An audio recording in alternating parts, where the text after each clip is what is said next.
keempat insya Allah. Nah, untuk poin-poin yang akan dibahas nantinya kurang lebih ada 6 poin, yaitu yang pertama adalah gimana caranya untuk menghadapi obrolan yang sulit pada saat kita mungkin negosiasi, atau kita mungkin dengan dealing dengan klien, seperti itu. Nah, poin yang kedua adalah bagaimana etika saat memberikan feedback atau tanggapan kepada tim kita pada nanti saat kita ada di startup, seperti itu. Yang ketiga adalah manfaat dari OKR sebagai alat pengukur kinerja yang efektif. Selanjutnya, pengubahan peliknya konflik menjadi energi yang baik.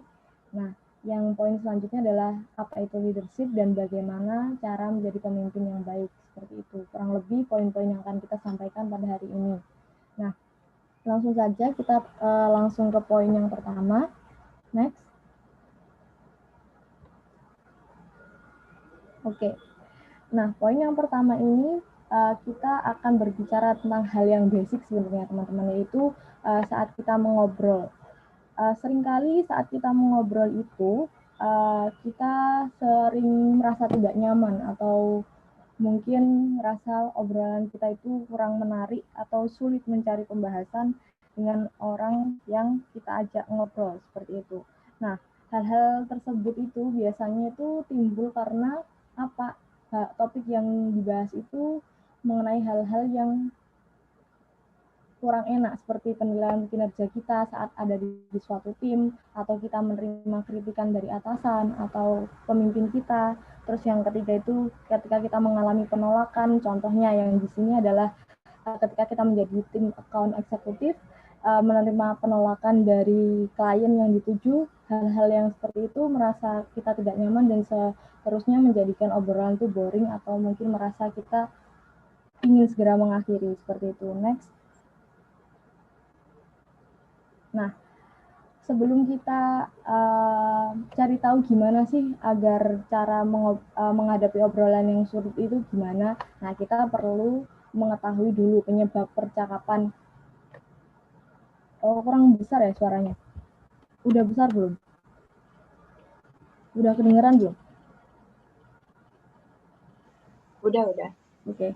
Nah, sebelum kita mengetahui gimana sih cara menghadapi obrolan yang sulit, nah kita tuh harus tahu dulu penyebab percakapan jadi kaku atau kurang mengalir atau kesulitan lainnya itu seperti apa sih, apa aja yang menjadi penyebab obrolan yang seperti itu. Nah, hal yang paling basic itu ketika kita merasa tidak percaya diri atau nggak pede. Nah, percaya diri ini kerap dijadikan alasan yang timbul atas ketidaknyamanan dari suatu percakapan, terutama saat menghadapi percakapan yang sulit. Nah, nggak pede ini biasanya timbul karena apa? Karena kita kurang yakin dengan apa yang kita ucapkan atau kita sampaikan gitu.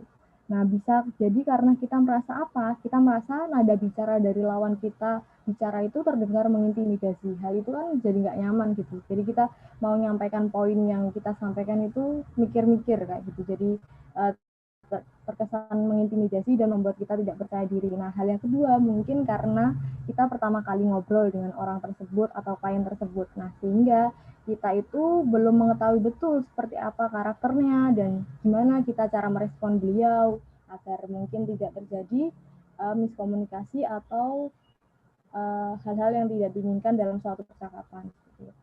Nah, poin yang kedua penyebabnya adalah mungkin kita merasa takut ditolak. Hal itu sangat manusiawi.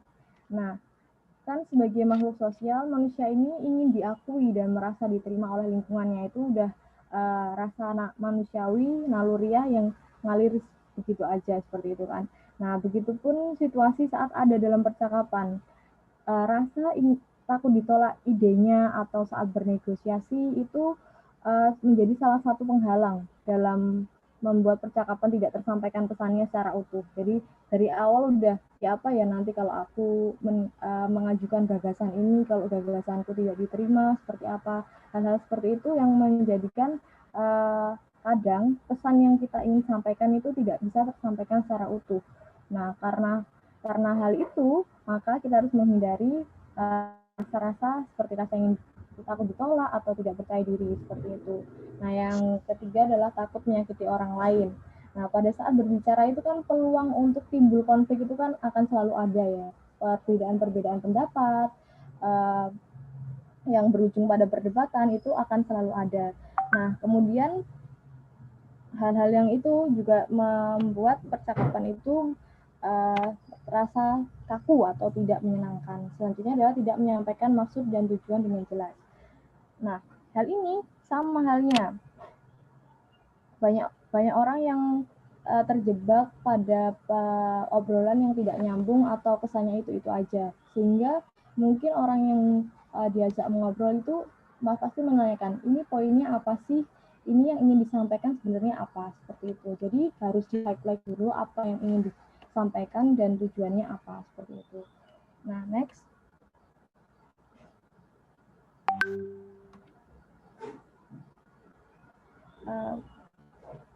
Oke. Nah, terus solusinya seperti apa gitu kan? Nah, solusinya itu yang pertama itu jangan lupakan persiapan teman-teman. Persiapan itu kayak semua teman-teman mau perang, teman-teman perlu tameng juga untuk menghadapi suatu obrolan yang sulit, apalagi dalam suatu startup atau tim yang nantinya akan menghasilkan output yang sangat berpengaruh ke depannya, seperti itu. Nah,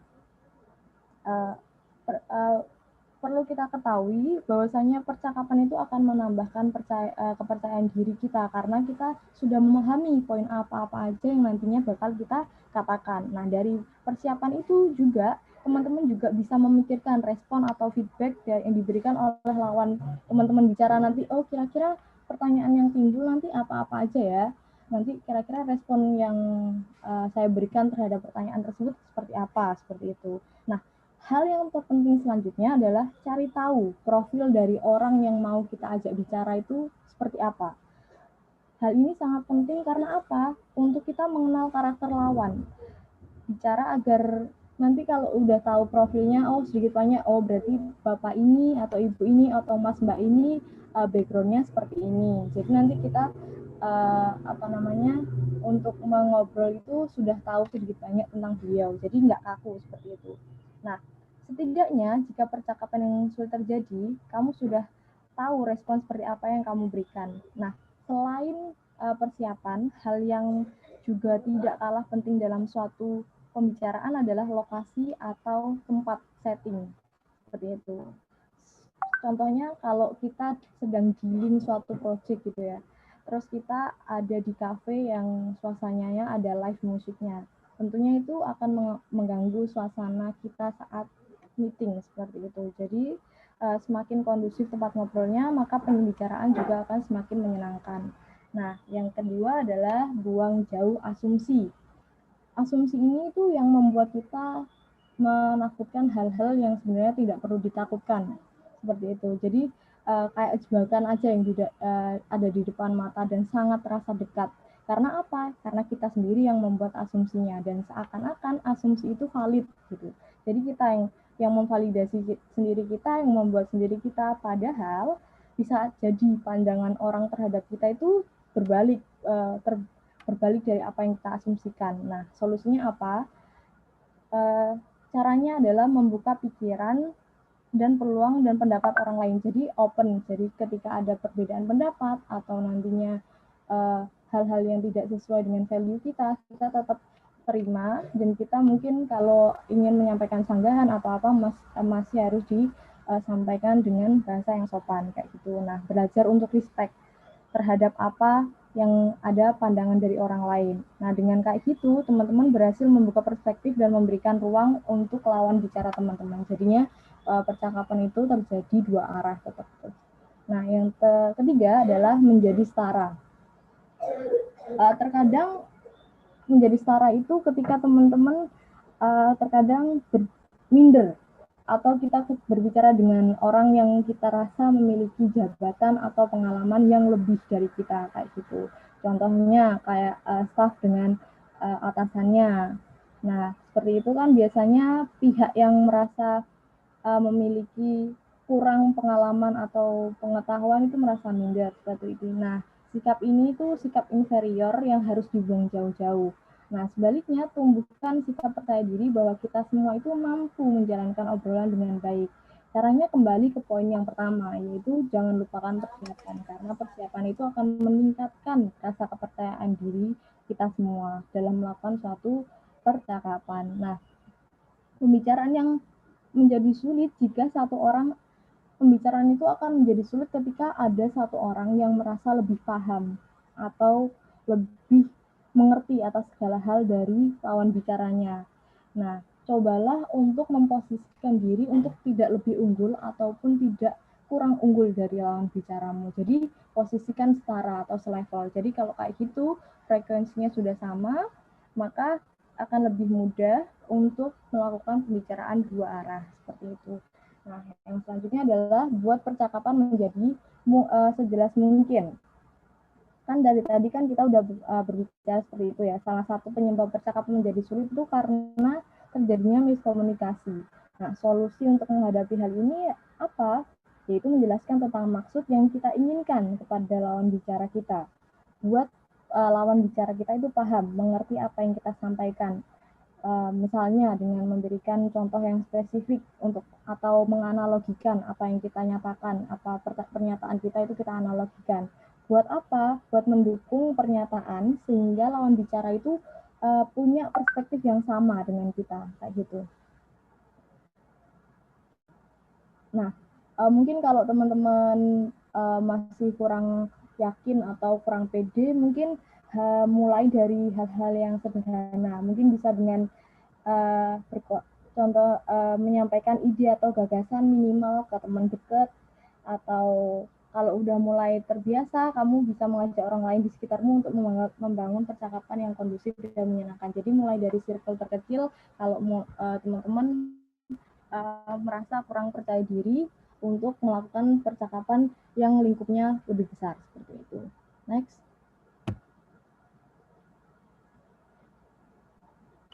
Nah, poin yang selanjutnya ini sudah berbeda poin dari yang tadi ya teman-teman. Selanjutnya adalah feedback, mengenai feedback atau umpan balik dari suatu pernyataan atau perlakuan. Nah, yang perlu kita garis bawahi di sini adalah niat yang baik untuk bikin perusahaan harus disampaikan dengan cara yang baik juga. Kasarannya gini, kalau kita punya niat baik tapi penyampaiannya salah, kan belum tentu orang itu bisa menerima niat baik kita. Jadi niat baik juga harus disampaikan dengan baik agar orang yang kita berikan feedback bisa menerima dan bisa menjadikan bahan evaluasi, bukan malah menjatuhkan kinerja, seperti itu. Next. Jadi sebelum lanjut ke poin-poin selanjutnya, kita perlu tahu feedback itu seperti apa sih. Mungkin teman-teman juga udah sering dengar ya, feedback atau umpan balik itu merupakan tanggapan yang diberikan oleh orang lain. Biasanya feedback ini diberikan oleh satu orang kepada orang lain dengan tujuan memberikan masukan untuk meningkatkan kinerja, baik itu antar individu dalam lingkungan, dalam lingkup organisasi ataupun perusahaan. Nah, feedback ini biasanya kita ketahui ada dua, yaitu feedback positif, di mana ini berupa tanggapan yang lebih kepada mengidentifikasi perilaku karyawan atau progres pekerjaan. Nah, feedback negatif itu biasanya dikenal sebagai feedback konstruktif. Nah, feedback ini yang biasanya menjadi dilema oleh seorang leader. Padahal memberikan feedback negatif itu penting untuk kemajuan suatu perusahaan dan individu. Namun di sisi lain, ada kemungkinan nantinya leader akan dibenci karena memberikan kritikan, seperti itu. Untuk itu diperlukan peran serta budaya organisasi yang sehat dalam sebuah perusahaan. Jadi harus tetap ada etika-etikanya, harus ada tetap obrolan yang sehat ketika menyampaikan feedback yang bersifat negatif, seperti itu. Next. Nah, saat orang merasa aman dan nyaman untuk bekerja, mereka cenderung bisa memberikan yang terbaik dan lebih produktif. Nah, tujuannya kita memberikan feedback adalah meningkatkan kualitas kerja dari staf. Nah, gimana caranya? Tetap menyampaikan feedback secara baik dan sesuai etika, agar mereka merasa aman dan nyaman dan bisa memberikan yang terbaik dan lebih produktif untuk suatu company, seperti itu. Next. Nah, mengapa sih feedback itu penting? Seperti sudah saya jelaskan sebelumnya, tujuan dari feedback apa? Feedback ini sangat penting dilakukan secara berkala, berarti sifatnya terus-menerus, harus tetap ada evaluasi terus-menerus, agar setiap individu dan tim dapat berkembang dalam lingkup pekerjaan. Tapi apa? Respon seseorang terhadap feedback itu bermacam-macam. Ada yang merespon positif, ada yang merespon negatif. Yang merespon positif itu langsung akan belajar dari kritikan dan masukan tersebut dan melakukan tindakan selanjutnya. Nah, yang responnya negatif apa? Justru mengalami penurunan kinerja. Nah, maka dari itu, proses pemberian feedback dari seorang leader pada staff harus dilakukan dengan etika yang benar. Seperti itu. Next. Nah, lalu bagaimana etika memberi feedback yang baik? Nah, feedback tidak boleh diberikan asal-asalan. Jadi, harus ada persiapan dulu sebelum memberikan feedback. Kalau bisa membuat checklist. Kira-kira tujuan saya memberikan feedback pada poin kali ini apa? Oh, agar para staf lebih menghargai waktu dan sesuai deadline. Agar staf meningkatkan kinerjanya di bagian ini, di bagian ini. Kalau bisa dibikin checklist.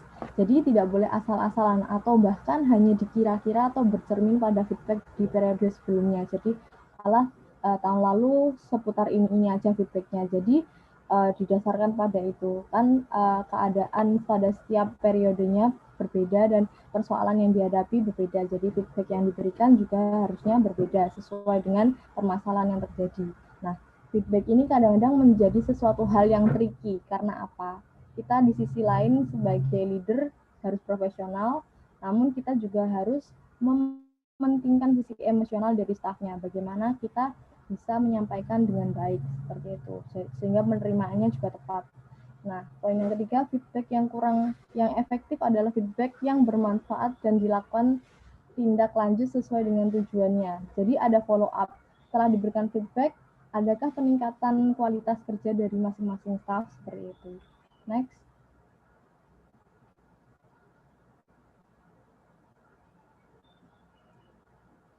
Next.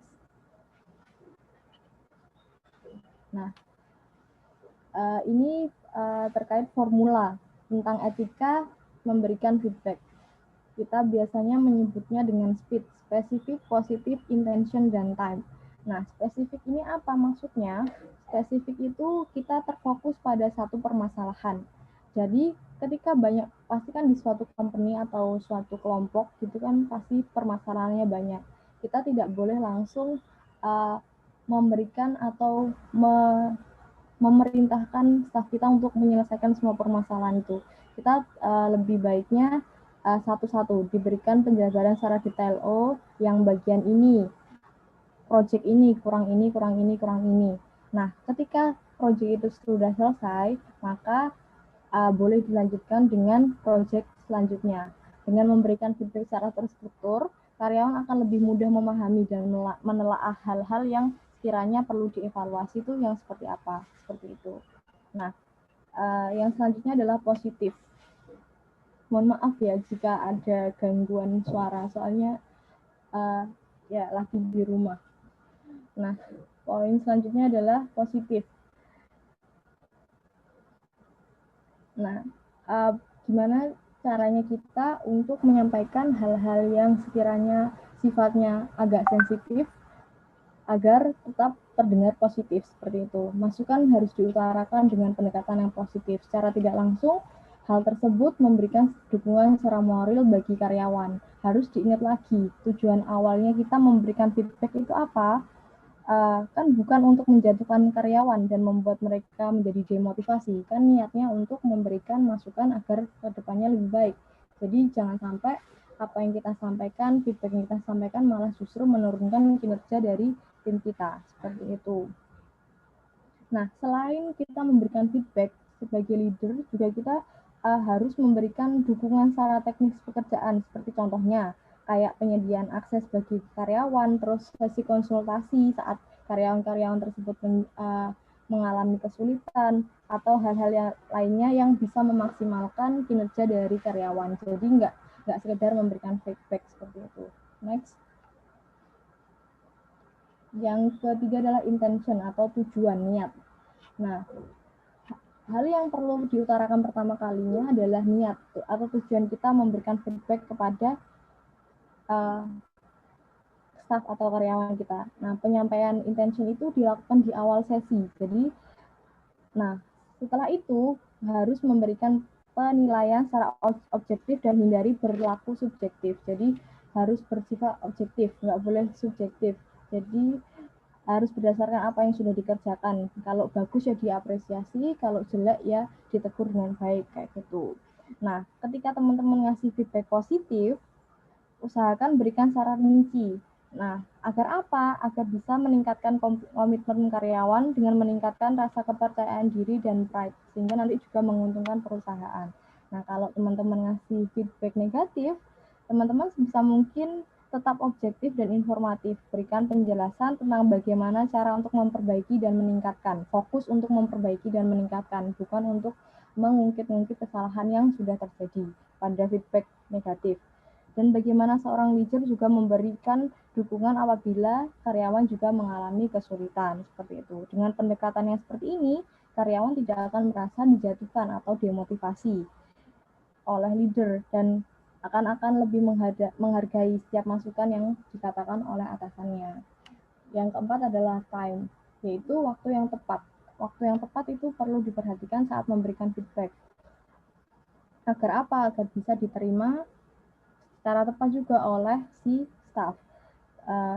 Jadi nggak mungkin kan kita ngasih feedback ketika karyawan sedang ada deadline banyak. Jadi percuma kita menyerocos banyak, toh poinnya yang diserap oleh karyawan juga nggak banyak, soalnya dia juga pikirannya terjabang oleh deadline yang sebentar lagi akan segera di submit, seperti itu. Jadi kan pastikan waktu yang sudah tepat dan dilakukan oleh one on one.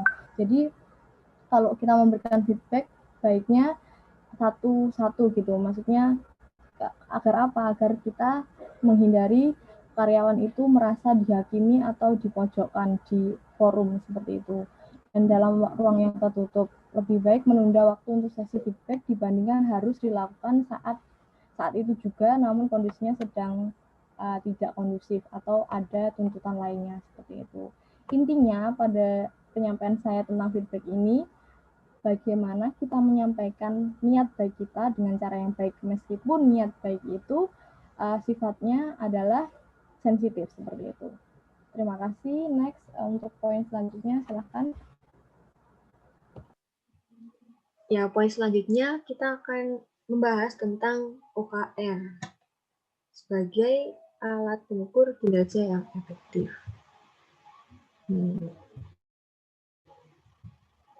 OKR ini apa sih? OKR ini adalah singkatan dari Objective dan Key Result yang merupakan sebuah metode untuk menetapkan prioritas yang jelas dan memisahkan apa yang benar-benar penting. Ini maksudnya gimana? Kalau dianalogikan, misalnya kita punya tujuan mau ke Jatim Park. Kita tujuannya ke situ, tapi kita nggak tahu jalannya. Kemudian kita pakai Google Maps agar bisa mencapai tujuan tersebut. Nah, OKR ini dia kayak Google Maps itu, dia bertujuan untuk membantu kita mengarahkan untuk mencapai tujuan yang udah kita susun. Kemudian kalau sejarahnya sendiri, OKR ini dulu diperkenalkan oleh John Doerr yang merupakan seorang konsultan di venture capital yang sedang berinvestasi di Google. Saat itu dia tahun 99 dia menyampaikan tentang OKR ini pada Larry Page dan Sergey Brin yang saat itu adalah founder dari Google. Nah, sejak saat itu OKR ini diterapkan di Google hingga mampu tumbuh pesat dari seperti sekarang. Nah, yang menerapkan atau menggunakan OKR ini contohnya selain Google ada Spotify, ada Twitter, LinkedIn, Walmart, Guardian, dan perusahaan-perusahaan lain. Kemudian apakah OKR ini hanya bisa diterapkan di perusahaan yang besar? Tidak. OKR bisa diterapkan di perusahaan besar, bisa diterapkan di perusahaan rintisan atau startup. Jadi bisa diterapkan di berbagai jenis usaha. atau di bisnis kalian yang baru mulai itu juga bisa menerapkan OKR ini. Bagaimana cara menyusun atau merumuskan OKR ini? Ada 2 pertanyaan yang bisa membantu untuk membuat suatu OKR. Yang pertama, ada apa tujuan yang harus dicapai oleh perusahaan. Kemudian yang kedua ada bagaimana cara mencapai tujuan tersebut. Ini ada ada 2 contoh OKR. Yang kiri misalnya objektif atau tujuannya yaitu perusahaan ini ingin bekerja sama dengan 30 partner dalam satu kuartal. Satu kuartal ini itu 3 bulan. Nah, tujuannya kan ini. Kemudian disusun deh cara mencapainya gimana? Cara mencapainya misalnya dengan kontak partner yang potensial sebanyak 30 partner setiap minggunya. Kemudian juga selain itu melakukan pitching dengan calon partner sebanyak 15 kali dalam seminggu. Ini ada contoh lain juga, misalnya tujuannya pengen pelanggan itu menyukai suatu produk rasa baru yang baru diluncurkan. Kemudian key result-nya, misalnya ada 100 unit terjual dalam 1 bulan, 10.000 unit dikembalikan dalam 1 bulan, dan 40.000 rating bintang 4-5 dari ulasan di website atau di marketplace. Pada umumnya OKR itu dalam pembuatannya dalam 1 kuartal atau dalam 3 bulan itu ada 1 tujuan dan maksimal ada 5 key result. Kemudian dalam membuat OKR itu harus tertulis angka yang digunakan sebagai target atau pengukuran agar jelas. Misalnya ini kontak partner, berapa partnernya? 30 partner. Harus jelas jumlahnya berapa. Kemudian dengan kita menerapkan OKR ini, itu bisa menciptakan suatu perusahaan yang lebih terarah dalam mencapai tujuannya, karena sudah jelas tujuannya begini, nanti langkah-langkahnya seperti ini, seperti itu. Kemudian kita pindah ke pembahasan selanjutnya tentang mengubah kelindahan konflik menjadi energi yang baik. Ini ada beberapa cara yang bisa diterapkan untuk mengubah konflik menjadi energi positif dalam tim. Ini posisinya kita jadi itu ya, misalnya jadi leadernya ya. Yang pertama kita harus melatih tim kita bagaimana berdebat yang sehat. Kita harus mulai membiasakan untuk mengemukakan perbedaan pendapat secara sepi dan juga transparan. Kita harus mengemukakan kepada anggota tim bahwa tidak masalah untuk mengemukakan pendapat yang berbeda dan melakukan perdebatan dengan catatan, tapi tetap fokus pada penyelesaian masalahnya, bukan fokus mempertahankan argumen masing-masing. Jadi harus fokusnya pada kita penyelesaian masalahnya.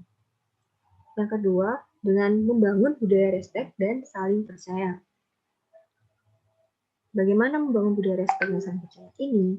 Nah, kalian sebagai leadernya, sebagai pemimpin, untuk membangun budaya respect dan saling percaya ini, misalnya dengan cara saling menghormati dan saling percaya dengan kemampuan satu sama lain dari anggota tim. Kemudian dengan memberikan apresiasi jika staf atau karyawan atau rekan kita itu melakukan sesuatu yang baik. Kemudian pemimpin itu juga bisa memberi contoh untuk terbuka akan kritikan dari para anggota timnya. Nah, dengan ini anggota tim itu akan merasa lebih percaya itu dengan kita. Kemudian yang ketiga ada fokus pada pekerjaan bukan perorangan.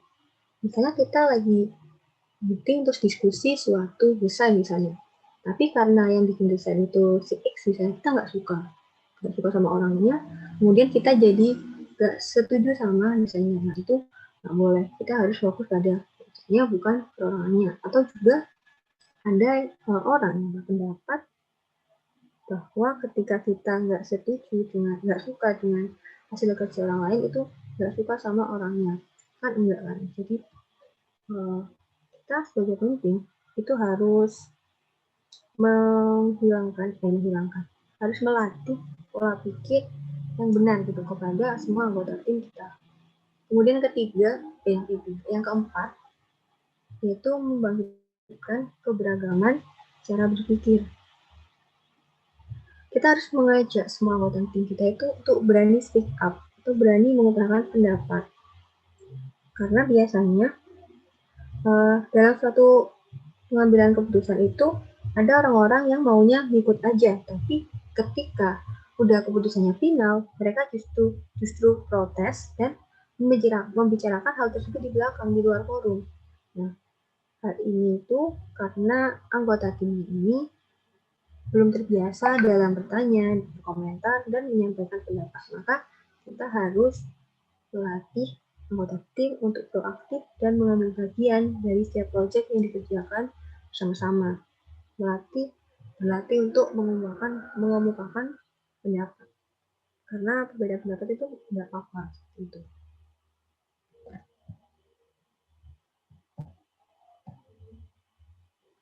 Selanjutnya akan dijelaskan oleh Kak Cynthia.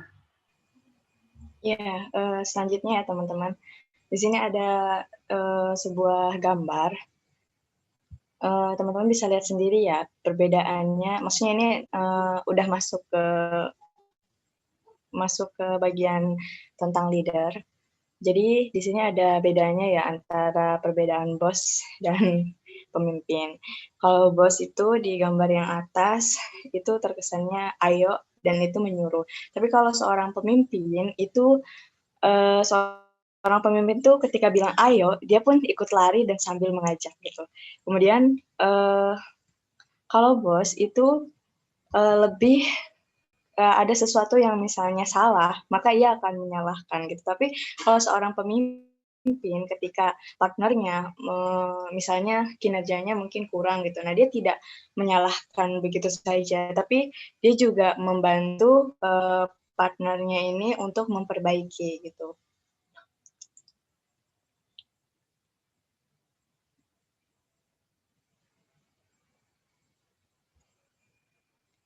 Ya, next size.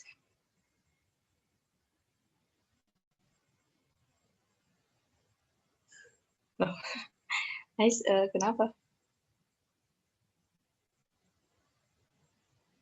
Bisa di slideshow?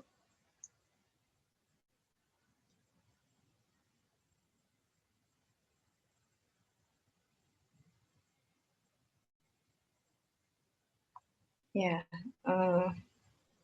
selanjutnya ya teman-teman. Kira-kira teman-teman tahu nggak apa itu leadership? Mungkin dari teman-teman ada yang mau jawab satu orang?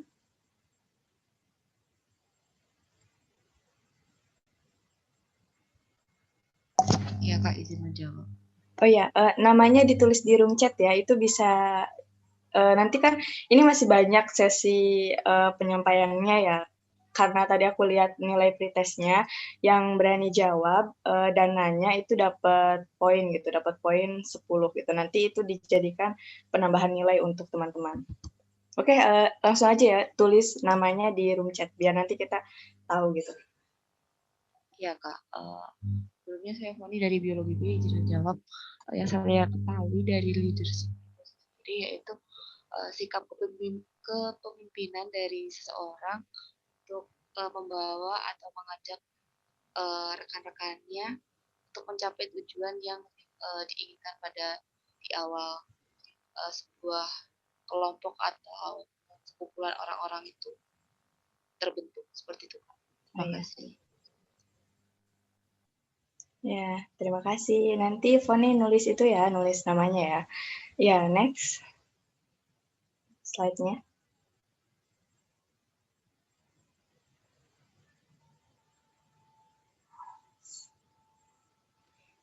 Ya, leadership itu menurut dari Mbak Faye Alun ini, CEO-nya dari Kumpul itu, merupakan leadership itu kan kepemimpinan ya, yaitu kunci awal untuk para startup foundernya yang dapat mengembangkan idenya dan menginspirasi timnya untuk bergerak menuju satu tujuan. Benar banget yang tadi dikatakan Poni, sekumpulan seseorang yang emang sedang berjalan, orang yang mengajak atau menggerakkan sekumpulan seseorang untuk menuju suatu tujuan gitu. Next.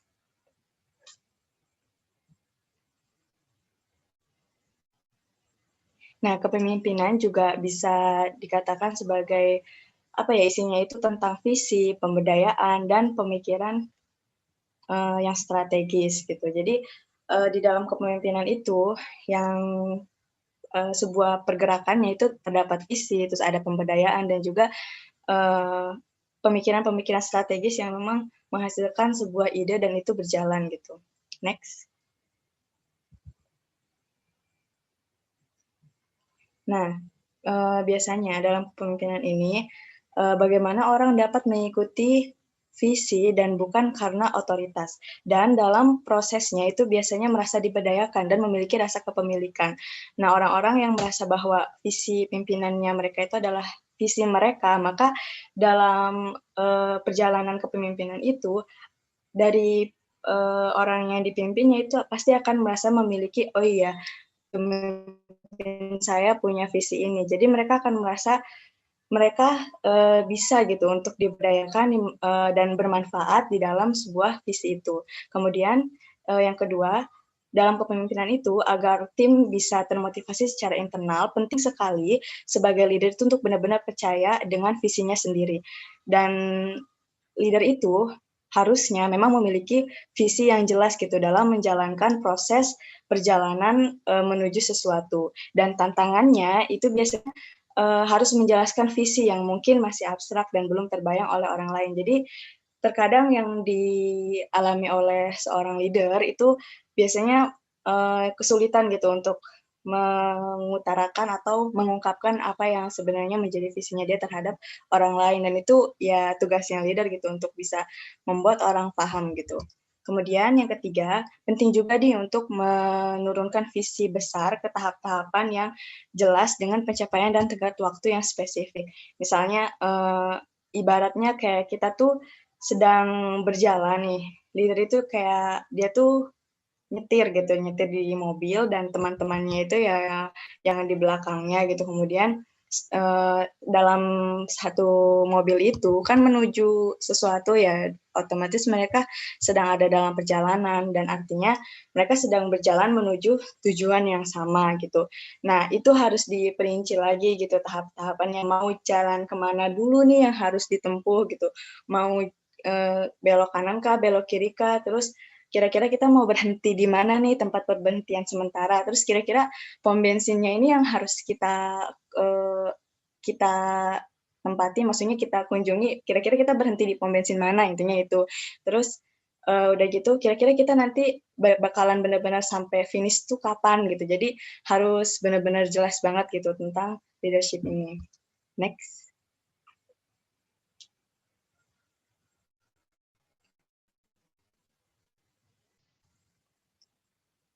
Nah, ini ada pertanyaan lagi. Menurut teman-teman, bagaimana sih pemimpin yang baik itu? Permisi, Kak. Oh iya, silahkan. Ya, saya Nisa Nabila dari kelas B. Menurut saya pribadi, untuk menjadi bagaimana pemimpin yang baik itu yang pasti mungkin yang sama kayak yang tadi Kakak presentasikan tadi kan ya. Apa ya, pemimpin tuh bisa mengayomi, terus juga mengajak karyawan-karyawannya seperti itu, Kak. Terus menurut saya tuh menganggap setara sih, Kak. Jadi tidak menganggap karyawan tuh kayak secara struktural. Misal kayak, oh kamu ini karyawan, berarti kamu harus tunduk sama aku. Jadi menganggap setara sama-sama. Seperti itu sih, Kak. Terima kasih. Ya, terima kasih kembali Nisa. Wah, bagus sekali ya jawabannya. Benar banget itu. Next. Nisa nanti tulis namanya ya, takutnya aku lupa ya.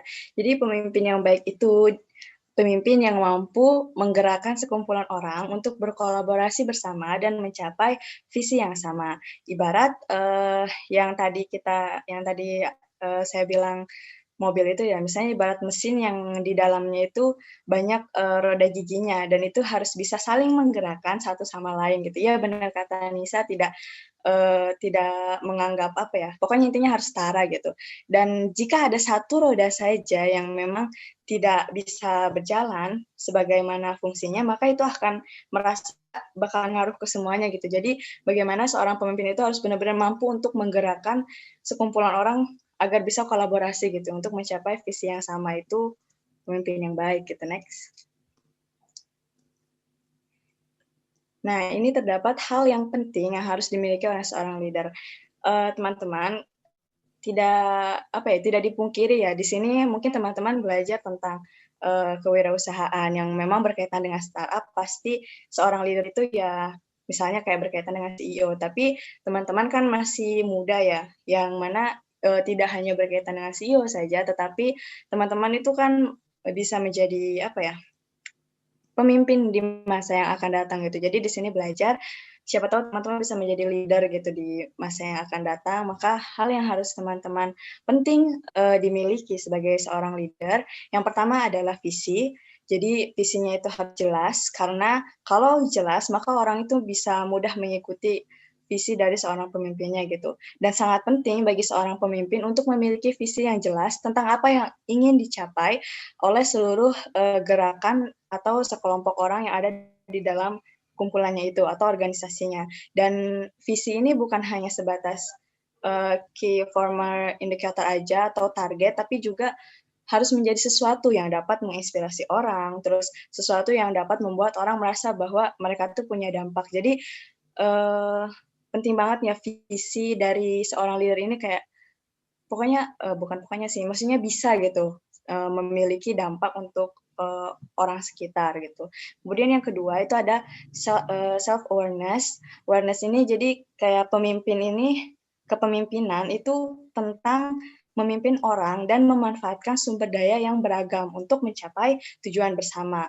Nah, ini hanya dapat berhasil ya jika pemimpinnya ini sangat menyadari kekuatan dan kelemahannya sendiri. Seorang pemimpin yang baik akan mengelilingi dirinya sendiri dengan orang-orang yang lebih pandai dalam bidang-bidang di mana dia lemah. Dia tahu gitu kapan harus berhenti, dia tahu kapan harus mendorong, dan dia tahu kapan harus mencari bantuan dan bernegosiasi. Jadi kesadaran diri sendiri bagi seorang pemimpin itu sangat-sangat penting ya teman-teman, yang mana mungkin bukan hanya seorang pemimpin ya, kita juga sebagai manusia harus sadar gitu kekuatan dan kelemahan kita, dan ini yang menjadikan bahwa seorang pemimpin tidak boleh sombong gitu, karena pemimpin juga punya kelemahan tersendiri gitu, yang mana kita perlu kolaborasi bersama orang yang memang dia punya skill yang tidak dimiliki oleh pemimpin ini gitu.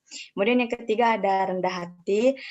Sebenarnya kerendahan hati seorang pemimpin itu bisa menjadi faktor penyeimbang saat menunjukkan keberaniannya. Jadi tanpa kerendahan hati, maka keberanian pemimpin itu cenderung akan menjadi sikap yang angkuh dan juga sombong. Jadi seorang pemimpin itu harus benar-benar rendah hati, jangan sampai ini loh saya nih pemimpin gitu. Jadi kayak benar-benar merasa segalanya dan tahu segalanya, dan ya jatuhnya nanti sombong gitu. Makanya seorang leader itu harus banget memiliki kerendahan hati, dan jangan pernah merasa saya tuh tahu semuanya gitu. Nah itu nggak boleh gitu ya. Jadi harus tetap seorang leader itu kayak aku ingin mengetahui semuanya, bukan aku sudah tahu semuanya. Itu tuh sangat berbeda ya teman-teman.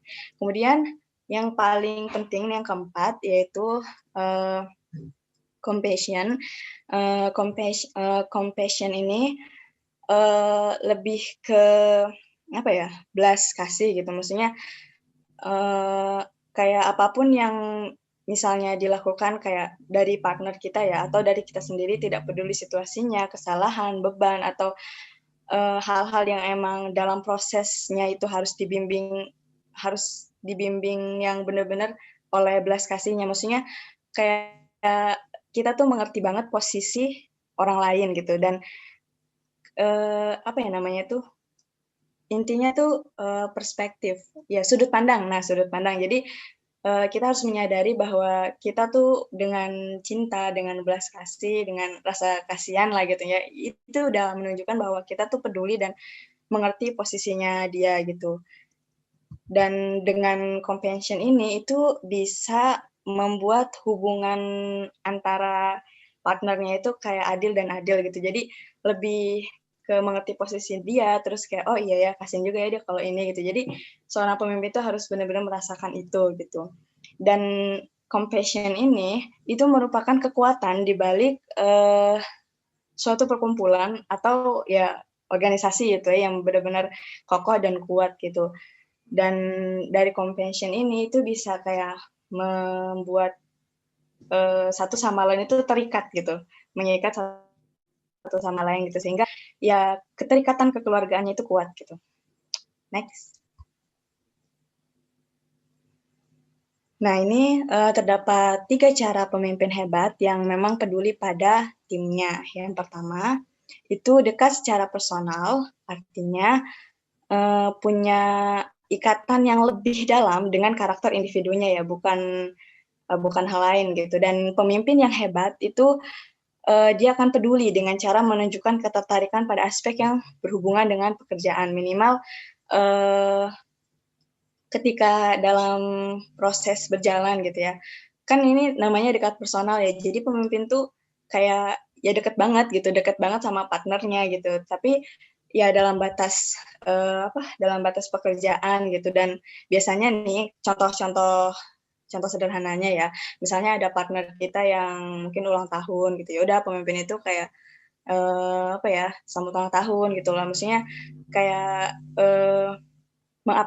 bukan mengapresiasi ya, intinya dekat aja gitu, maksudnya ya karena udah dekat, udah merasa keluarga ya, ketika dia ada di hari bahagianya ya kita juga bahagia gitu loh, kayak gitu.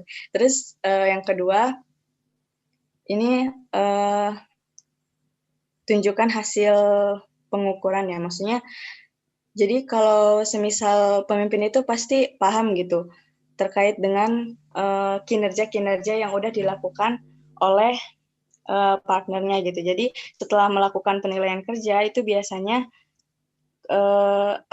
kayak terkesan ini. Jadi kalau semisal pemimpin itu ini loh kinerja kamu gitu, dan itu bisa semisal dalam proses kinerja partnernya ini kurang atau misalnya lebih, atau itu kalau lebih ya diapresiasi, tapi kalau semisal kurang ya mungkin dievaluasi, tapi dengan cara yang emang baik gitu, maksudnya dengan cara yang elegan, nggak menyakiti orangnya gitu, atau misalnya kayak apresiasi gitu, semisal udah benar-benar dapet yang dicapai. Jadi misalnya si leadernya ini punya target ini gitu, terus si partnernya ini benar-benar bisa untuk mencapai target itu, ya udah nanti leadernya itu ngasih reward kayak gitu. Terus yang ketiga ini ada connecting the dots. Jadi kita tuh dapat melakukan sesi feedback atau one on one untuk menanyakan pendapat mereka gitu. Jadi ketika ingin atau apapun itu, seorang pemimpin tuh bisa berdiskusi, misalnya bisa melalui PC ke teman-temannya gitu. Jadi mereka bertanya tentang sesuatu yang emang nanti kaitannya itu biasanya itu akan meningkatkan engagement antara partner dengan pimpinannya gitu. Dan dengan kayak connecting the dots ini maksudnya mungkin lebih kayak kita bisa terhubung satu sama lain, itu bisa membantu mereka untuk melihat gambaran besar dari aktivitas kerja mereka yang memang memberikan dampak positif bagi jalannya suatu bisnis gitu. Dan ini tuh lebih kayak memberikan gambaran kayak ini gimana ya kalau semisal kita lakuin ini gitu. Nah itu bisa dilakukan secara personal gitu, atau mungkin ya bisa langsung juga di grup kayak gitu. Next.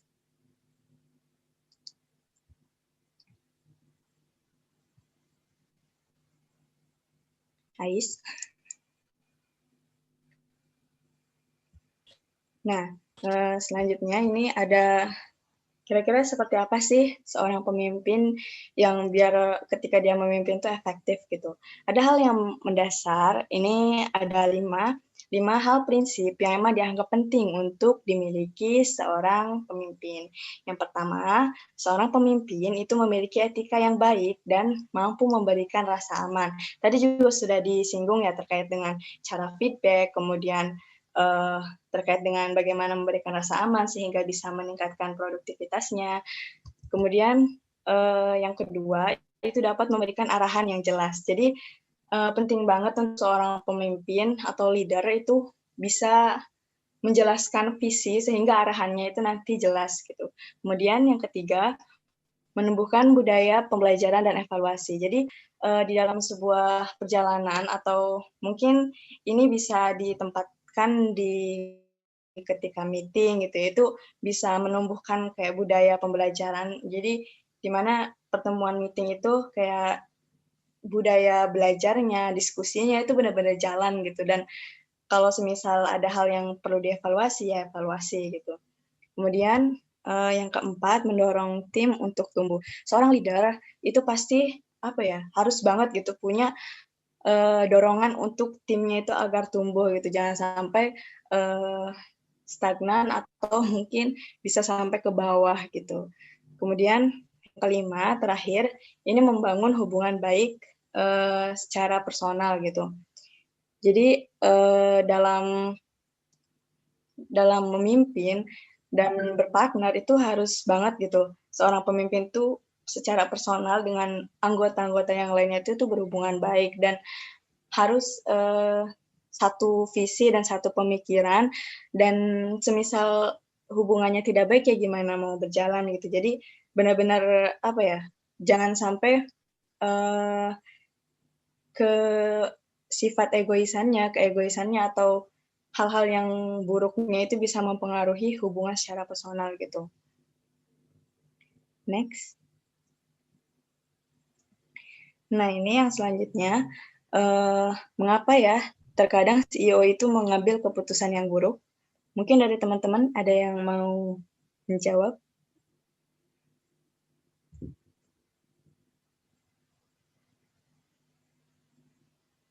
Ya, nggak apa-apa. Sepengetahuan teman-teman aja, kenapa sih CEO itu terkadang mengambil keputusan yang buruk gitu? Izin menjawab, Kak. Iya, silahkan. Siapa namanya? Perkenalkan, saya Dea Arista dari kelas A. Izin menjawab. Jadi, menurut saya, kenapa CEO kadang-kadang mengambil keputusan yang buruk gitu? Karena kadang CEO itu hanya mempertimbangkan dalam waktu jangka yang pendek, sehingga mengambil keputusan secara tergesa-gesa, tidak memikirkan jangka panjangnya bagaimana, sehingga keputusan yang diambil itu sebenarnya bukan keputusan final gitu, bukan keputusan yang tepat gitu. Jadi, mungkin karena efek terburu-buru, tergesa-gesa itu keputusan yang diambil itu kurang maksimal. Begitu Kak, kalau menurut saya. Terima kasih. Ya, terima kasih kembali Dea. Jangan lupa tulis namanya ya di room chat. Ya, benar sekali teman-teman. Itu salah satu penyebab yang udah dijelaskan oleh Dea tadi ya.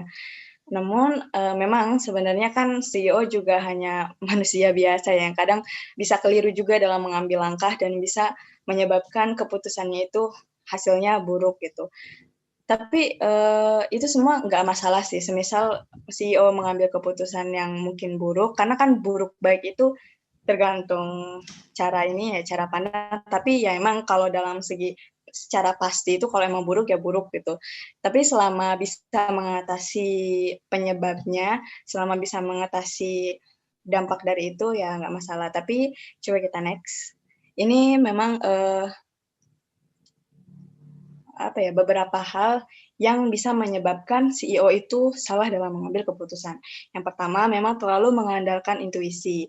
Intuisi ini emang terkadang dibutuhkan gitu. Namun, untuk mengandalkan intuisi dalam segala urusan, sepertinya itu bukan hal yang bijak. Jadi, CEO tuh kadang mengandalkan intuisi ini gitu dalam mengambil keputusan. Namun sebagai CEO, ketika perusahaannya sudah besar, itu kan ada ratusan keputusan ya yang harus diambil setiap harinya, yang mana yang membuat keputusan itu yang menjadi tidak tepat adalah ketika CEO itu sudah memiliki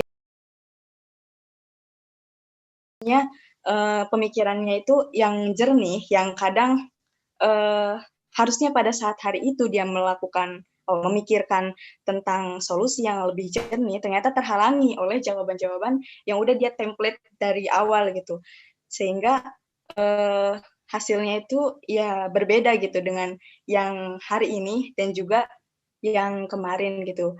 Dan padahal kayak kondisi yang saat ini itu jelas berbeda dengan yang sebelumnya. Jadi kenapa CEO itu bisa salah dalam mengambil keputusan? Karena ia lebih membuat sudah terancang suatu template jawaban untuk hari ini gitu. Padahal mungkin solusinya untuk yang sebelumnya dengan yang setelahnya atau mungkin yang pada saat ini itu berbeda gitu. Jadi makanya keputusannya itu buruk gitu. Kemudian yang kedua, menggunakan sedikit informasi sebagai pertimbangan. Ya, benar yang kata dia tadi. Jadi terlalu membiasakan diri dengan informasi yang ada gitu. Tetapi informasi yang ada itu tidak cukup gitu untuk membuat CEO itu matang dalam berpikir bagaimana caranya untuk memutuskan sesuatu gitu. Nah, informasi yang belum utuh ini bisa menimbulkan ketidakadilan dalam keputusan atau jadinya tuh ya jatuhnya tidak valid gitu, tidak sah atau tidak benar gitu. Nah, makanya perlu banget ya seorang CEO itu kayak benar-benar lebih gunakan sumber informasi lain dan juga data yang benar-benar ada itu untuk menelaah. Dan nanti ini terkait tipsnya abis ini sih, abis slide ini. Kemudian yang ketiga, ini terlalu percaya diri. Jadi CEO itu bisa mengambil keputusan yang salah kalau semisal seorang CEO itu terlalu percaya diri. Memang sebagai CEO, percaya diri itu adalah kunci ya. Seorang CEO itu harus percaya diri, tapi dalam pengambilan keputusan yang terlalu percaya diri, itu dapat membahayakan gitu.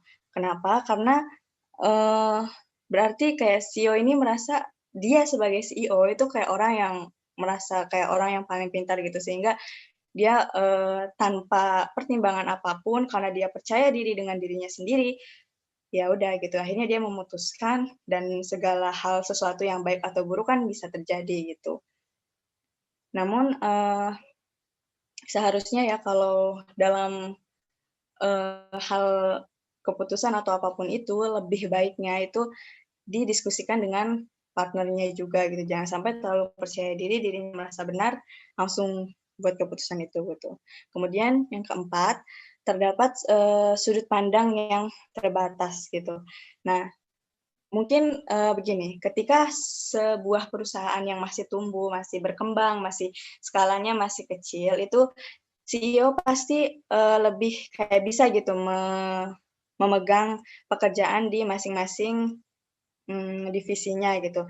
Namun ketika perusahaannya itu mulai meningkat, mulai membesar, tentu ada banyak hal yang berubah kan. Misalnya kayak dahulu yang mungkin CEO ini bisa gitu megang semuanya gitu. Maksudnya megang beberapa yang emang masih dasar gitu. Tapi ketika perusahaan itu udah meningkat produksinya, terus omsetnya dan lain-lain, itu pasti kayak CEO juga udah membuat sub CEO sendiri gitu. Nah, terkadang hal-hal yang perlu diperhatikan dalam mengambil keputusan itu adalah dari CEO itu tuh kan ada nanti berbagai divisi nih. Nah, divisi ini harus benar-benar terbuka gitu. CEO itu harus bertanya tentang divisi masing-masing ke leader-nya divisinya itu gitu. Jadi jangan sampai hanya sebatas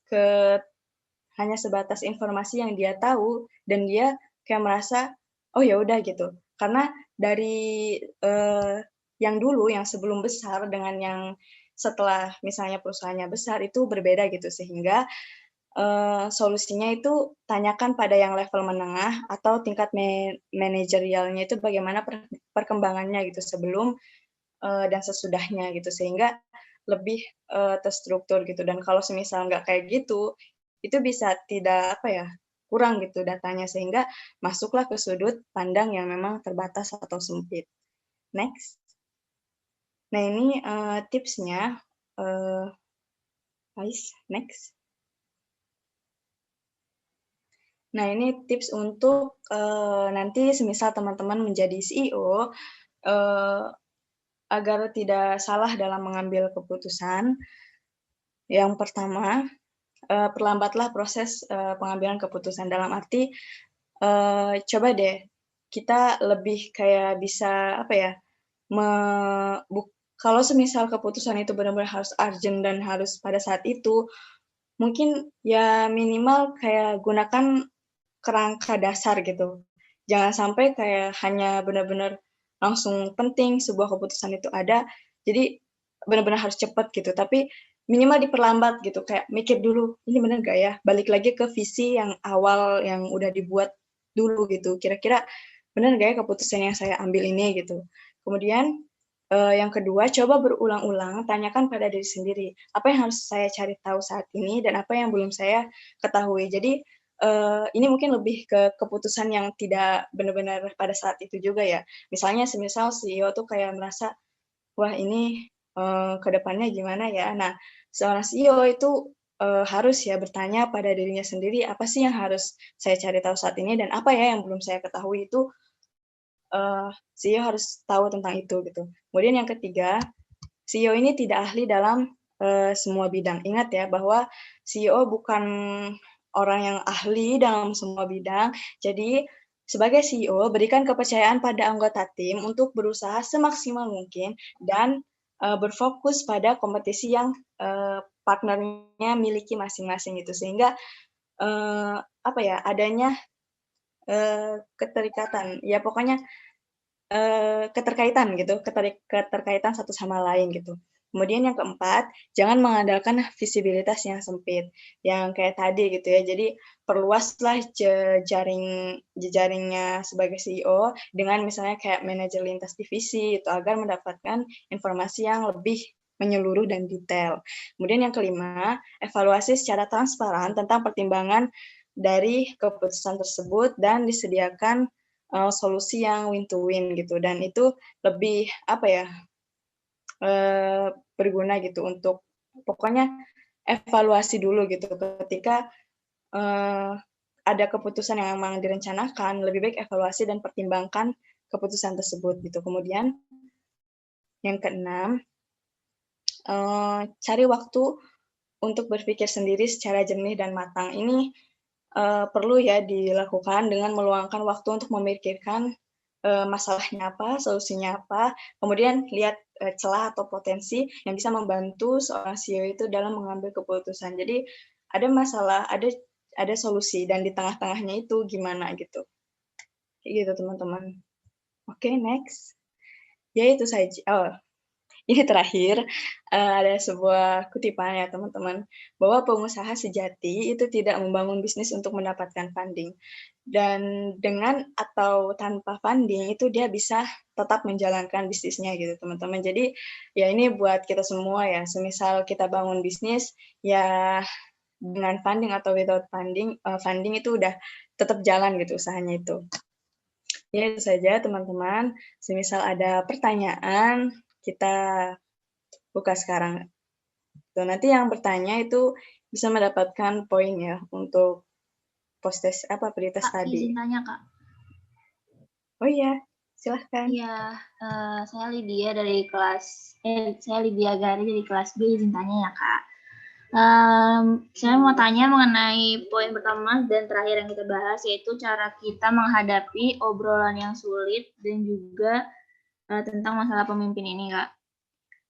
Misalnya nih, Kak, kita sebagai pemimpin, terus dalam lingkup kerja kita itu ada satu orang yang kita tuh setelah audit tuh tahu kok misalnya dia tuh berbuat curang gitu, misalnya dia korupsi dan sebagainya. Gimana sih cara terbaik supaya kita tuh bisa ngambil keputusan juga ngasih tahu dia gitu. Kalau kita tuh tahu dia tuh udah berbuat itu gitu, Kak. Gimana sih, Kak, caranya, Kak? Terima kasih, Kak.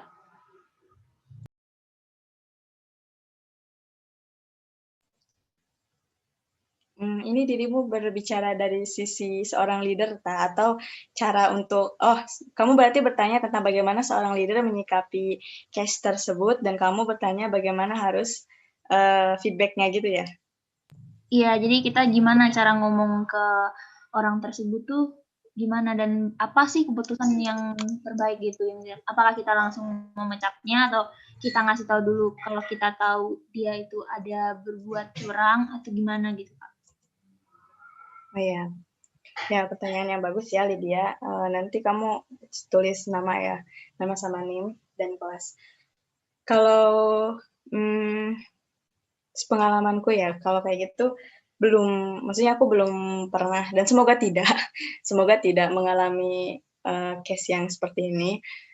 Mungkin solusinya ya sebagai seorang leader, ya bicarakanlah baik-baik secara personal. Kalau semisal dalam pertemuan apa sih namanya offline, kalau dalam pertemuan offline tidak memungkinkan ya berarti ya kita online. Toh uang itu kan sebenarnya kan sekarang bisa kayak ya maksudnya ada virtualnya gitu, bukan virtual, ada ya e-money-nya gitu kan. Dan ya nanti solusi yang pertama ya sebagai dari sisi pandanganku tuh tetap dihubungi dia, kenapa dirimu ini. Tapi kan sebenarnya mungkin yang kan kalau keuangan ya, masalah keuangan kan itu udah ada bagiannya sendiri dan mungkin orang yang bermasalah di sini itu adalah yang megang keuangannya. Nah, kalau dari aku yaitu ya bicara aja dengan dia gitu kayak kamu kok ini itu korupsi atau mungkin kenapa memakai dana tanpa meminta izin sama pimpinannya intinya gitu kan. Terus ya udah nanti kan dia menjelaskan. Tapi ada kemungkinan buruk ketika kita menghubungi dia ternyata nggak ini ya, tidak respon gitu, tidak misalnya kita nelpon dia gitu, tapi dia nggak ngangkat, nggak apa, ya gimana gitu ya, tetap harus kejar sampai dia tuh, benar-benar bisa mengangkat gitu.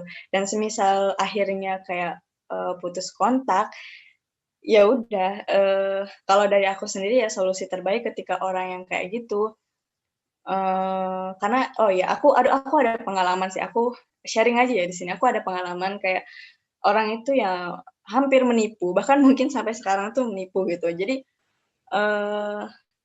ini share aku kok jadi curhat sih, maaf ya. Ya tapi semoga kalian belajar gitu, dan jangan sampai kesalahan yang aku buat, kalian buat gitu. Jadi kesalahanku adalah terlalu percaya dengan orang gitu. Bodoh banget ya aku. Jadi gini, ceritanya tuh, karena ini solusi yang aku sendiri jalanin gitu ya, kebetulan pertanyaannya sama gitu. Yang pertama gini, jadi waktu itu kayak, intinya, tempat usahaku itu butuh dana, terus, ada investor, ya dia ngasih sekian puluh juta gitu. Nah, pas kan pada saat itu tuh ibarat kayak aku tuh distributornya untuk petani gitu ya, kecil banget, maksudnya, nah aku mau mesan barangnya kan, aku mau mesan barang, terus barangnya itu ya kalau mau dapat barang, dapat uang dong, ada uang, ada barang, intinya gitu. Nah, karena aku merasa dia juga partner dari dulu dan aku nggak pernah berpikiran bahwa dia bakalan kayak gitu. Jadi setelah-telatnya barang datang itu, ya pasti datang gitu, intinya gitu kan. Aku udah tahu karakternya dia kayak gimana gitu, dan aku juga tahu rumahnya, jadi kapan pun juga aku bisa datangi rumahnya. Nah, sometimes, ketika bulan November 2020 kemarin, itu kayak dia tuh minta, kayak apa ya, pokoknya intinya, uangnya itu dulu dikasih. Nah, salahnya aku tidak meminta bukti, transfer atau bukti yang benar-benar catatan itu. Ini kita berbicara tentang partner ya, bukan di dalam eksternal dalam suatu organisasi dulu gitu. Karena aku pengalamannya tuh dari apa ya, suatu orang ke partnernya gitu.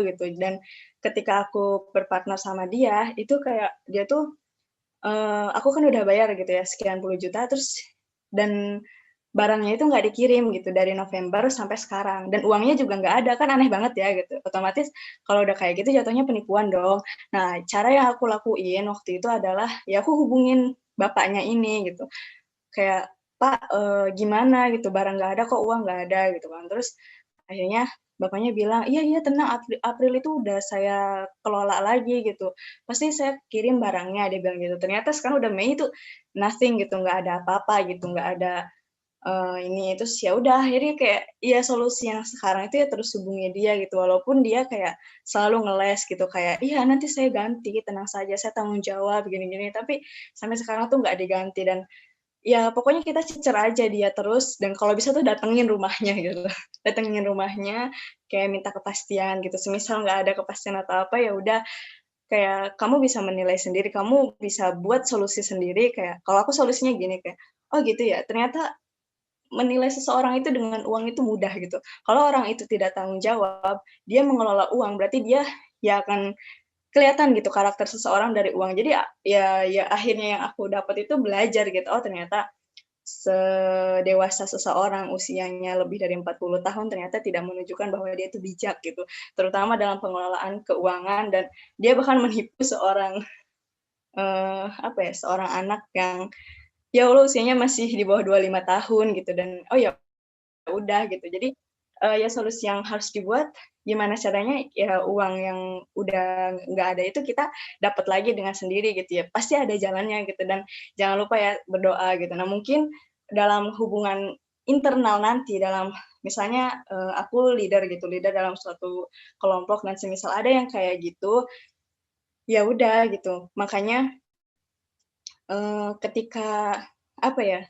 Ketika megang uang itu sebisa mungkin jangan hanya terfokus pada satu orang, tapi satu orang ini juga harus ada akses gitu. Minimal 2 orang ini punya akses untuk bisa saling saling terbuka gitu. Misal aku kayak sama temanku, ya udah dia m-banking-nya, aku ATM-nya gitu. Jadi kapanpun juga bisa saling terbuka, dan jangan lupa juga pokoknya untuk kejadian kayak korupsi atau uang hilang kayak gitu, aku harapkan semoga kalian tidak merasakan, dan sebisa mungkin minimalisasikan agar itu tidak terjadi gitu. Mencegah lebih baik daripada harus kalian nyari uang lagi gitu, bahkan uangnya nggak dikit gitu. Jadi itu penting banget sih, dan solusinya sebagai seorang leader ya ya ya komunikasikanlah dengan orangnya tuh sebaik mungkin gitu. Dan kalau bisa tetap tetap pantau orangnya mau sampai kapan, minta tanggung jawabnya dia gitu. Dari aku sih itu ya, mungkin Rati atau Ais atau asisten yang lain, atau mungkin teman-teman bisa banget nih kalau semisal ada yang mau jawab, monggo, nanti kalian tetap kok dapat nilai. Pokoknya kalian yang berbicara di sini selain asisten itu dapat nilai plus 10 gitu. Yang tadi udah nanya juga boleh ngomong lagi, nggak apa-apa, silahkan, kita sharing aja guys gitu. Sob, mungkin ada yang mau menambahkan, nggak apa-apa.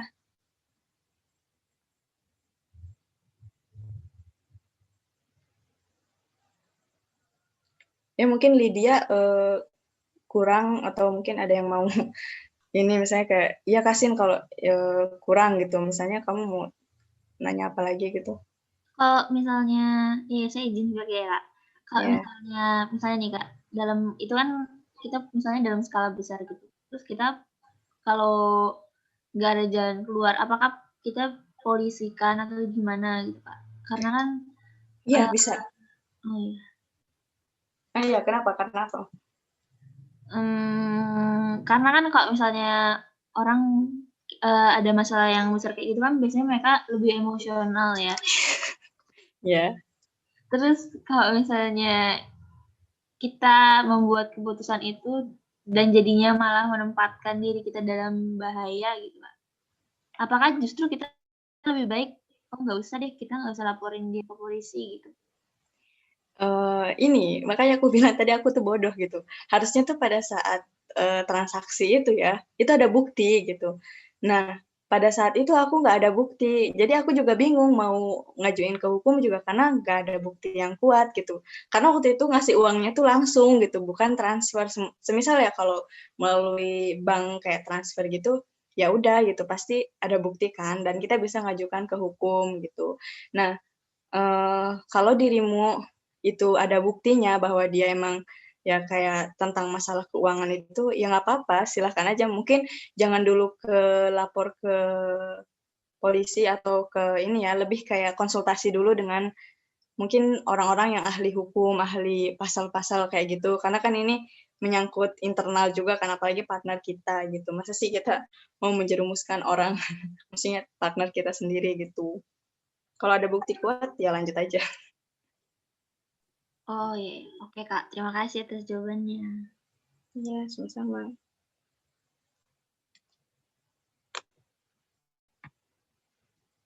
Permisi Kak, saya mau bertanya.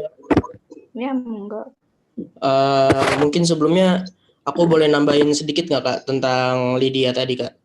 Oh iya, boleh banget. Silakan. Jadi sebelumnya saya Fatan dari kelas A.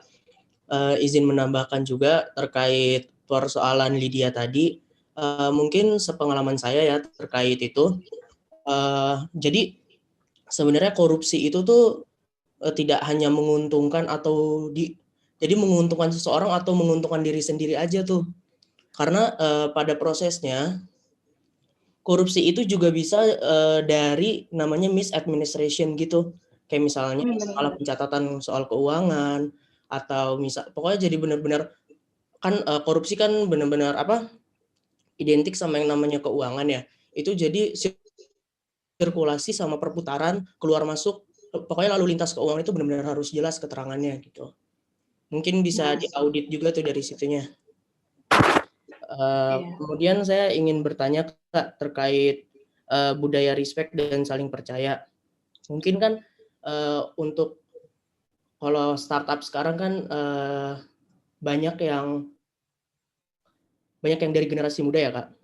Tetapi Kak bagaimana sih kalau misalkan konfliknya itu berkaitan dengan generasi yang bermacam-macam Kak. Misalnya dalam satu perusahaan itu ada X, Y, Z tuh generasi X, Y, Z.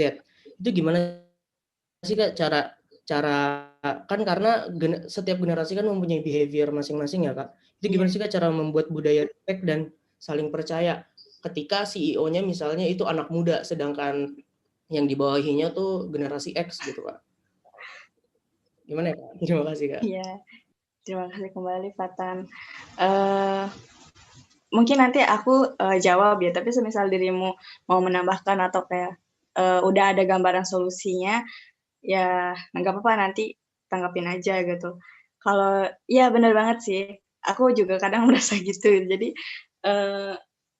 jujur ya, aku sendiri kalau berkaitan dengan orang tua tuh rada takut tau. Rada takut maksudnya kayak, kalau orang tua itu salah, kita ngomentarin, maksudnya kayak bukan ngomentarin, ngeritik atau ngasih saran tuh takutnya dia tersinggung. Ya nggak sih? Kayak pernah nggak sih mikir kayak gitu? Aku juga kadang mikir itu gitu. Terus yang kedua kayak, kok aku nggak enak ya, aku takutnya kayak ya lebih ke takut sih. Makanya tadi kan dibahas ya terkait feedback dan lain-lain. Nah itu kalau menghadapi orang yang lebih tua dari kita ya, karena ya yang pertama sikapnya sih, sikap ya behavior, bener banget yang tadi kalau bilang behaviornya itu kan beda-beda. Tapi yang paling penting itu adalah dari kita sendiri gitu. Ketika kita memiliki behavior atau memiliki sikap, attitude yang baik, itu sebisa mungkin membuat orang itu paham bahwa kita ini partner, kita ini bekerja sama-sama, mau menuju sesuatu yang sama. Jadi, ayolah gitu sama-sama untuk benar-benar jadi gimana caranya biar saling percaya satu sama lain, ya buatlah orang itu untuk paham gitu.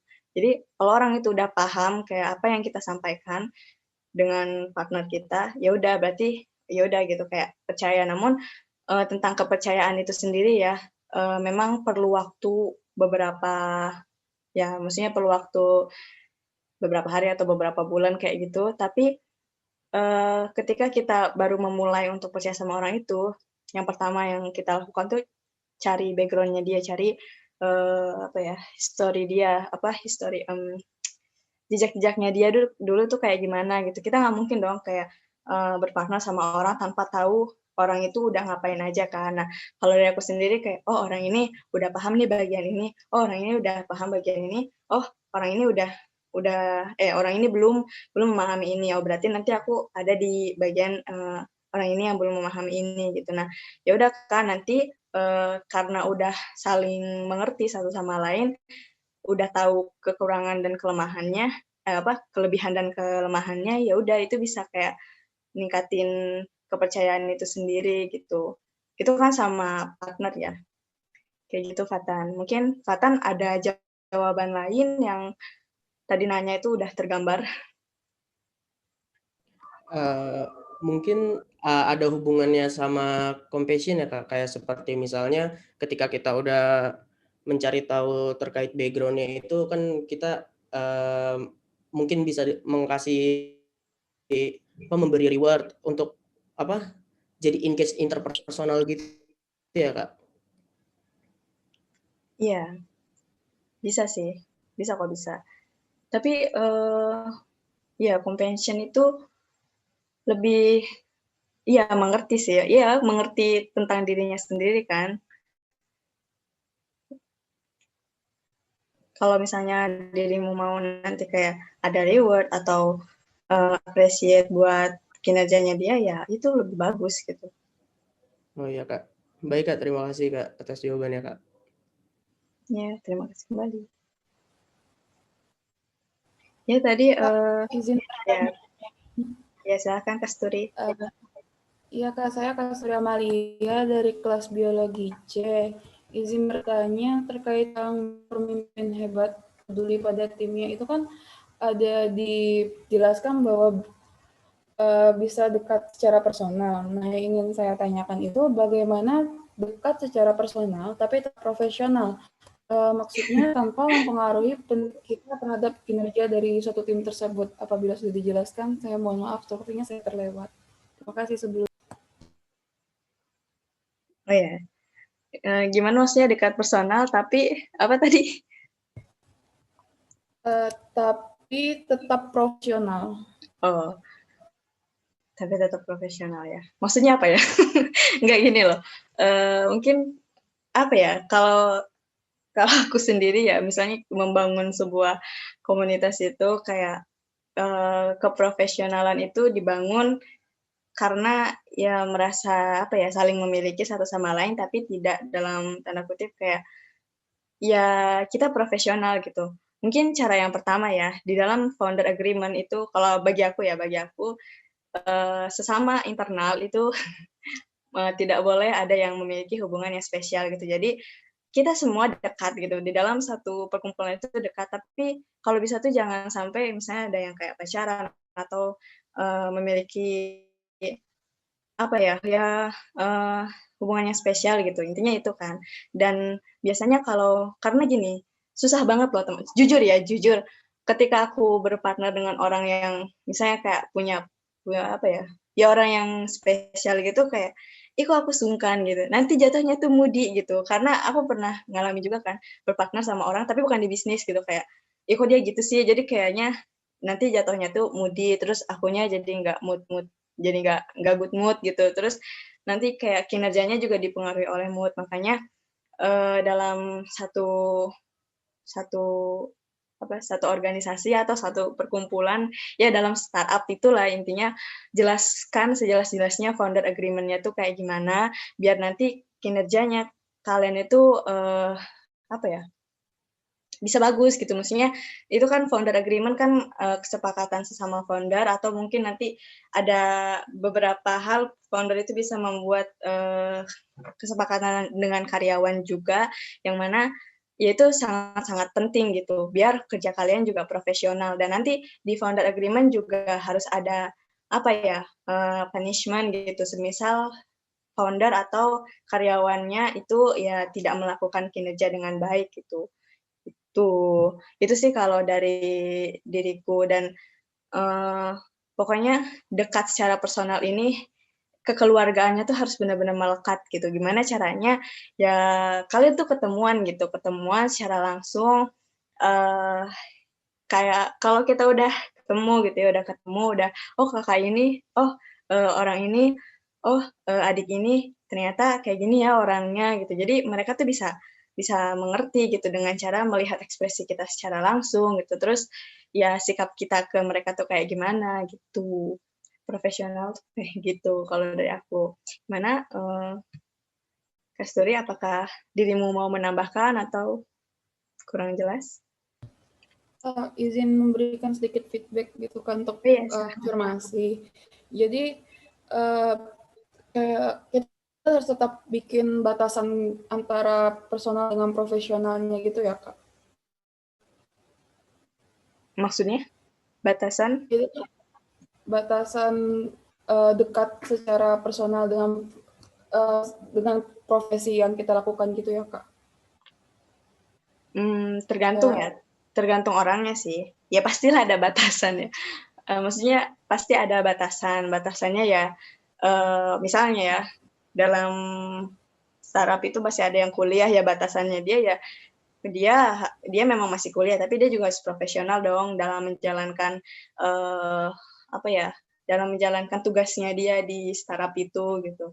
Terus ya hal-hal yang emang privasi juga ya udah gitu. Tetaplah batasan itu ada, dan dekat secara personal ini dalam arti bagaimana caranya founder itu bisa memiliki visi yang sama, kemudian mereka memahami satu sama lain karakternya masing-masing, dan mereka tahu gitu apa yang harus mereka lakukan gitu. Dan kalau semisal nggak ada batasan pun ya, misalnya kayak belak-belakan banget, misalnya kayak partnerku itu kan masih ada tingkat gitu. Jadi kayak dia misalnya cerita tentang kebimbangan hidup dia, kayak ya dia bingung gitu, lagi kuliah terus harus ini harus itu, ya udah dia kan cerita juga gitu. Nah, itu juga bisa gitu. Jadi di dalam founder agreement itu dimasukkan juga kalau semua founder semisal ada kendala atau ada permasalahan hidup yang emang benar-benar bisa mempengaruhi kinerjanya atau mungkin enggak mempengaruhi kinerja di startup, juga dia bisa cerita gitu ke leadernya.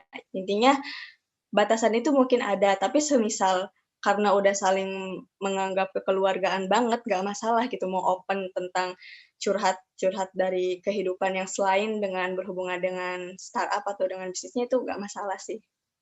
Gitu. Baik Kak, terima kasih. Terima kasih kembali, jangan lupa ya nulis namanya. Ya, ini ada yang bertanya lagi guys. Michelle? Ya, saya Michelle dari kelas C, izin bertanya. Mungkin ini agak sedikit agak sedikit menyimpang gitu Kak. Tapi saya ingin cerita tentang ini loh Kak, kayak ada yang banyak kalau dalam budaya itu bilang asal bapak senang, asal bapak senang gitu, kayak ini itu sebenarnya apakah membawa keberhasilan gitu buat kayak untuk dalam leadership gitu Kak? Karena apa jangan-jangan itu karena yang tadi Kakak bilang takut tersinggung, terus jadi nggak mau ngomong dan nggak berani. Terus apakah jadinya kayak kalau dengan resiko misalnya orang tersinggung itu lebih baik kita kayak ngomong aja apa adanya, atau kayak lebih baik kayak diam dan asal bapak senang atau asal kakak senang tadi gitu Kak? Iya. Udah misal itu aja ya, berarti kayak asal kakak senang gitu ya. Terus kalau mau ngomong takut tersinggung. Iya, makanya itu tuh penting banget gitu, seorang leader itu dalam mengarahkan timnya tuh harus tahu tentang visinya itu mau kemana, dan harus menyamakan pemikirannya gitu. Dan anak-anak itu ya mau nggak mau mereka harus ikut, kan mereka tuh di-leader-in ya, maksudnya dipimpin gitu, dipimpin sama misalnya di sini ya udah sebut aja misalnya CEO gitu, ya udah founder yang lain tuh kayak ya udah dukung penuh CEO-nya gitu, mau kemana dia. Karena kan setiap visi yang dijalankan, misi yang dijalankan itu baik juga toh buat startup-nya gitu. Jangan sampai mereka merasa kayak, "Ih, kok gini banget, oh ya udahlah." Nah, kenapa di sini ada kata asal kakak senang, itu kan berarti ada keterpaksaan ya. Nah, kalau ada keterpaksaan kayak gini, berarti mereka emang belum sevisi. Kalau semisal mereka udah sevisi, mereka pasti nggak akan mungkin, "Ya udahlah asal kakak senang," gitu, "ya udahlah asal CEO senang." Kan nggak gitu. Pasti yang founder-founder yang lain, yang partnernya itu kayak, "Ya udah ayo kita bareng-bareng, oh ya udah berarti gini." Nah, dalam keputusan mengambil visi itu, kan pasti CEO juga membuka gitu, kayak, "Gimana nih teman-teman, ada yang perlu didiskusiin atau ada yang perlu ditambahkan atau ada yang perlu disaran, dikritik dan lain-lain."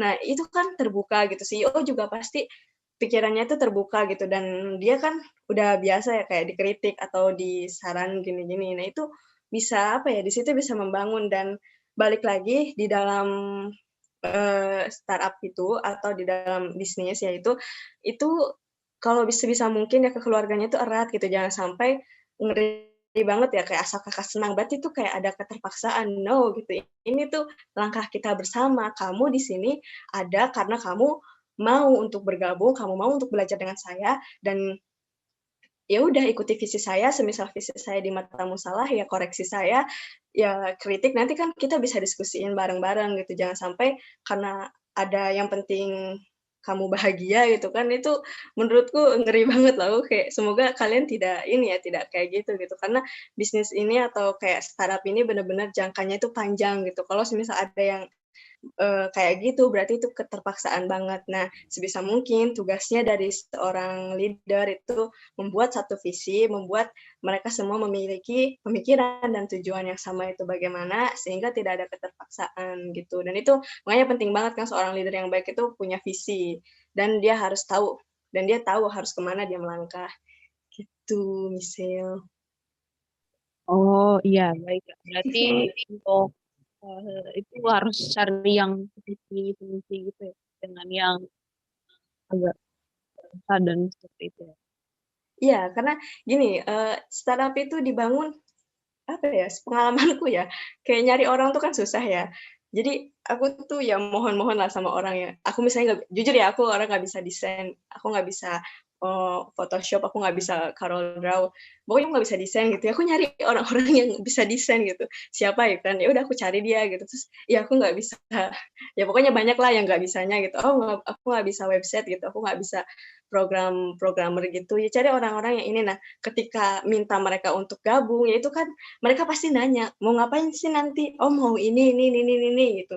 "Gimana, kamu mau nggak?" "Oh iya, mau deh," gitu, "aku mau belajar." Kan itu udah kayak masuk pintu awal gitu. Nanti kalau udah terbentuk, ya baru di situ satukan visi dan misi mau kemana gitu. Karena ya kita nggak mungkin dong memilih orang sembarangan gitu. Maksudnya ya mungkin aja sih kalau kepepet, tapi kalau bener-bener jangka panjang, perjalanannya panjang, pasti milihnya tuh selektif gitu.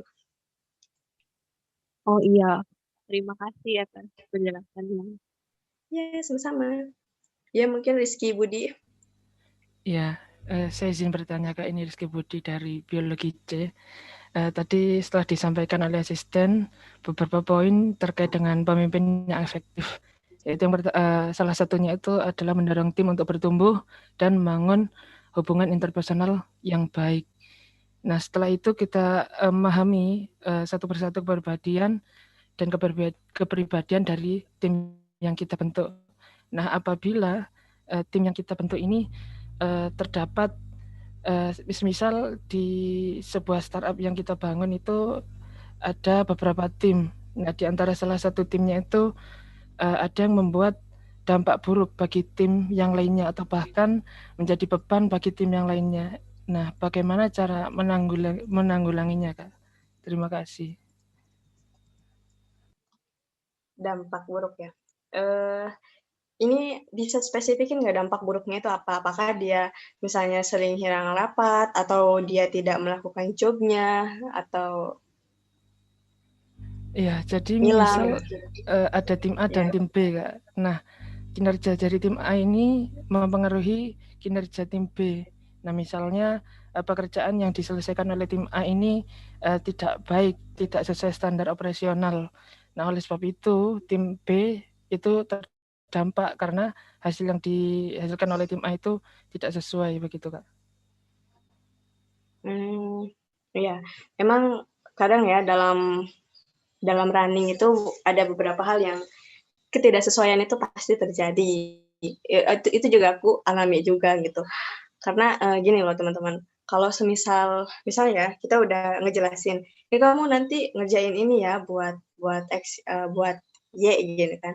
Terus ternyata dia misalnya Y-nya itu yang harusnya kapital, ternyata dia membuatnya Y-nya yang bukan kapital, yang kecil gitu kan. Otomatis kan itu tidak sesuai ya dengan yang kita minta, dan tidak sesuai dengan cara tidak mensupport jalannya bisnis itu gitu. Nah, ya cara terbaiknya ya ngomongin lagi. Yang pertama tuh omongin dulu, bisa nggak direvisi gitu kan. Terus dia bilang, oh ya bisa gitu kan, tambahinlah fitur ini gitu, atau tambahinlah solusi ini gitu.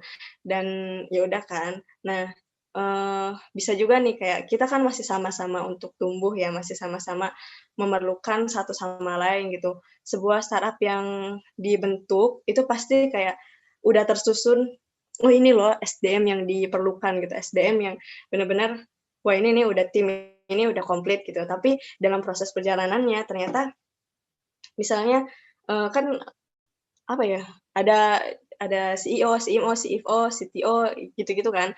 Nah, misalnya ternyata dari CTO-nya sendiri atau dari marketingnya misalnya, itu dia kurang gitu, pemasarannya kurang. Ya udah langkah yang pertama itu ya, kan pasti dia berdampak buruk banget dong, kayak aduh pemasarannya nggak jelas nih gitu. Ya udah kayak kita bilang gitu, bilang terus bukan bilang, maksudnya bilangin gitu, ngomongin, kamu gimana kesibukannya gini-gini, terus atau enggak kayak gimana nih kalau ikut event ini gitu. Jadi pertama tuh kayak hubungan komunikasi itu dijelasin dengan baik gitu, jangan sampai lost kontak, nggak boleh dong kita tiba-tiba langsung, yaudah lo pecat aja, nggak gitu. Terus ternyata di dalam kadang misalnya yang harusnya dilakukan bersama-sama, yang harusnya merasakan gimana caranya susahnya dapat sesuatu atau solusi yang sebenarnya itu jalannya startup itu di sana, tapi ada beberapa orang yang emang bahkan lost gitu. Nah, itu kan sebenarnya dampak buruk juga ya, tidak bisa merasakan visi yang sama yang telah dibuat dari awal gitu. Nah, itu ya udah sebagai seorang leader itu harus memutuskan gitu.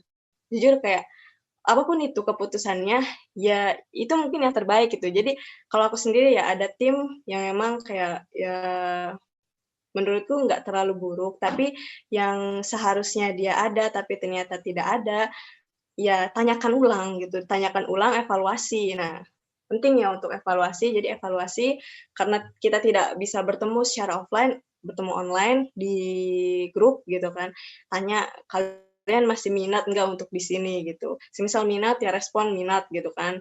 Udah, nah ya udah.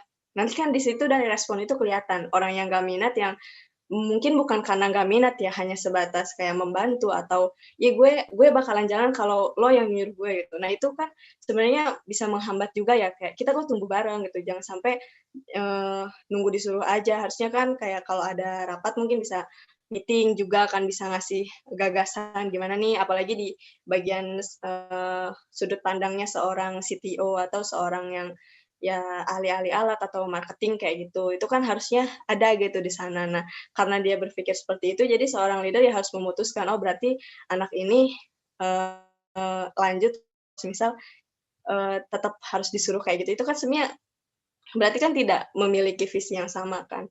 Ya udah akhirnya sebagai leader tuh harus memutuskan orang ini bakalan tetap ada atau enggak gitu. Kalau aku sendiri karena dia udah jawab kayak gitu, misalnya dia karena keterpaksaan, ya aku replace gitu. Ya itu resikonya sih. Entah kadang aku selalu berpikir kayaknya ini keputusan salah gitu. Tapi ya gimana lagi gitu. Harus benar-benar bisa memutuskan gitu, dan penting banget ya kayak mindset yang benar-benar kuat gitu. Harus ada alasan kuat kenapa harus di-replace, kenapa harus dievaluasi gitu. Rizky. Ya, itu berarti diperlukan skill komunikasi yang baik begitu, Kak ya? Komunikasi yang baik dan visinya tuh emang benar-benar sama gitu. Siap. Terima kasih Kak Cynthia. Ya, ini masih ada yang nanya. Kalian udah jam 10 loh ini, Rek. Gimana?